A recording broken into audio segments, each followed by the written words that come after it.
শিক্ষার্থীদের উদ্যোক্তা তৈরি করতে শিক্ষক নিজেই ফুটপাতে বিক্রি করছেন নুডলস ও ছোলা।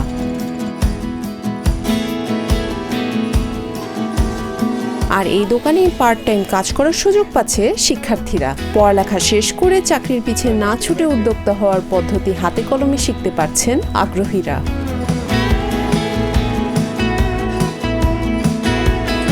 এই ফুডকার্টের নুডলস ও রান্না ছোলা খেতে ভিড় জমাচ্ছে শিক্ষক, শিক্ষার্থী সহ সাধারণ মানুষ।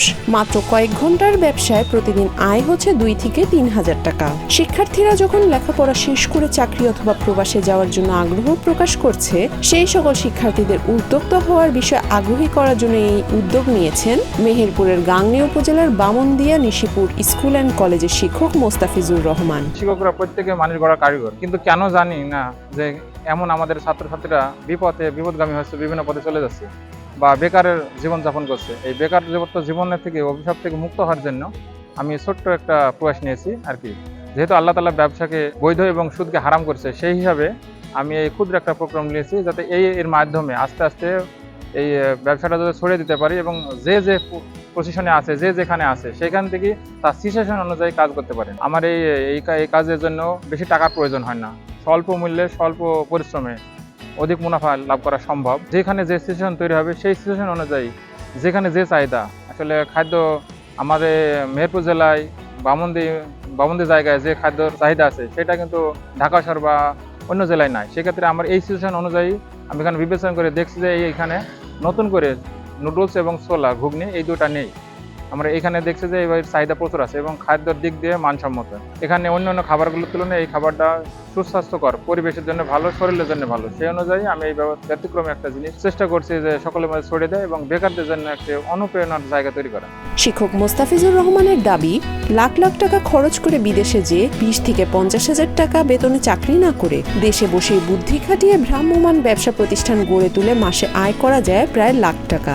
আর স্বাস্থ্যসম্মতভাবে খাবার তৈরি করাতে দোকানটিতে সবসময় ভোজন রসিকদের আনাগোনা কম বেশি থাকে। আমাদের এটা পূর্বে থেকে টেন্ডেন্সি যে পড়াশোনা করবো, ভালো একটা চাকরি করবো, এই টেন্ডেন্সি থাকার কারণেই আমাদের দেশে কিন্তু বেকারত্বের সংখ্যা অনেক বেশি। আপনি যদি বাইরের দেশগুলোতে তাকান, তাহলে দেখবেন যে শিক্ষিত অশিক্ষিত সবাই পরিশ্রম করছে।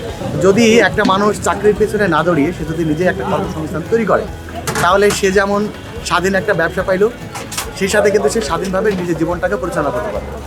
এবং একটা চাকরি থেকে যে পরিমাণ প্যারা নিতে হবে, যে পরিমাণ কষ্ট তাকে সহ্য করতে হবে বা যে পরিমাণ স্যালারি সে পাবে, সেক্ষেত্রে কিন্তু সে যদি নিজে থেকে একটা ব্যক্তি উদ্যোগে সে যদি একটা প্রতিষ্ঠান তৈরি করে, সেই জায়গাতে আরও 5 জন লোক কিন্তু আরও সেখানে কাজ করতে পারবে, যার কারণে কিন্তু আরও কর্মসংস্থানও বৃদ্ধি পাবে। তো এইটা অবশ্যই একটা ভালো উদ্যোগ যে মানুষ চাকরির পেছনে না দৌড়িয়ে যদি সে নিজে থেকে একটা কর্মসংস্থান তৈরি করে, তাহলে সে নিজে একটা আত্মকর্মসংস্থান সৃষ্টি করতে পারছে এবং আরও 5 মানুষের কর্মের সে জায়গা তৈরি করতে পারছে।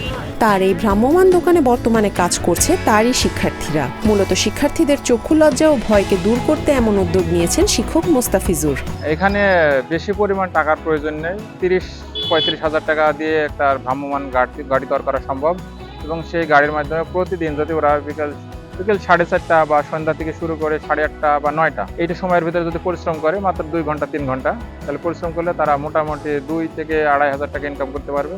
সে তার পরিবারকে সাপোর্ট দিতে পারবে এবং নিজের শিক্ষার যে খরচ সেটা নিজেই বহন করতে পারবে। এই জন্য কারো কাছে তার বিভিন্ন হেজিটেশন করতে হয়, সেই হেজিটেশন করতে হবে না। অবমাননের মধ্যে কোনো রকমের ডিগ্রি পাশ করে মোটরসাইকেলের আর তেলের টাঙ্কি মেরামতের দোকানে কাজ করেন আল হোসেন বিপ্লব। তিনি বলেন, ওই কাজের পাশাপাশি ভ্রাম্যমাণ এই দোকানে কাজের সুযোগ পাওয়াতে এখন পরিবারে কিছুটা সচ্ছলতা ফিরে এসেছে। আমাদের এই ব্যবসাটার পরিকল্পনা এভাবে শুরু হলো যে আমরা তো সন্ধ্যার পরে বিশেষ করে অবসর টাইম কাটাই।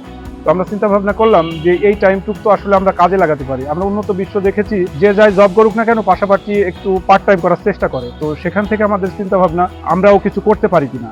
তো আমাদের সমাজে যে বাজার কেন্দ্রিক যে ফাস্টফুড খাবারগুলো পাওয়া যায়, সেগুলো থেকে একটু ভিন্নতর করার চেষ্টা করছি, যাতে করে যে ব্যবসায়িকগুলো ব্যবসা করে তাদের সাথে আমাদের কোনো না হয়, সমস্যা না হয়। এজন্য আমরা নতুন একটা আইটেম নিয়ে এসেছি, সেটা হচ্ছে নুডলস, ছোলা। ইভেন আমরা সামনের দিনে ইনশাল্লাহ বার্গার, হালিম এগুলো অ্যাড করব। আপনারা জানেন যে কোনো কাজ একার পক্ষে সম্ভব নয়, তাই আমরা কয়েকজন মিলে এই ব্যবসাটা শুরু করেছি। আপনারা জানেন এটা মেহেরপুর জেলা গাংনী থানা অন্তর্গত বামন্দি বাজার নামক জায়গাটিতে আমরা এই ব্যবসাটা শুরু করেছি। ব্যক্তিগত জীবনে আমার জীবনে লেখাপড়া ডিগ্রি কমপ্লিট করার পরে আমার ইচ্ছা ছিল যে আমি ডিফেন্স জব করব, বিশেষ করে আর্মির চাকরি করার ইচ্ছা ছিল। তো অনেক চেষ্টা করার পরে হয়নি, হয়তো আমার তকদিরে ছিল না। তো সেখান থেকে ভাবলাম কিছু একটা করতে হবে। তো আমি বর্তমানে বামন্দি বাজারে সিনেমা হল মার্কেটে বাইক ডেন্টের কাজ করি। প্রবাস ফেরত অমিত জানান এই কাজটি তার এতই ভালো লেগেছে যে পরবর্তীতে নিজে ফুড কার্ট দেওয়ার ইচ্ছা আছে তার। এছাড়াও এই কাজ করে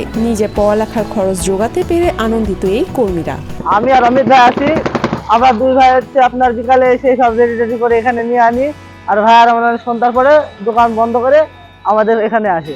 মূলত আমরা এখানে স্যারকে এবং ভাইয়াকে সহায়তামূলক সাহায্য করি। আমি হচ্ছে বাউসলামের মাধ্যমিক বিদ্যালয়ে পড়ি, ক্লাস 9-এ উঠবো এবার। আমাকে এখানে দিন 150 করে দেওয়া হয়।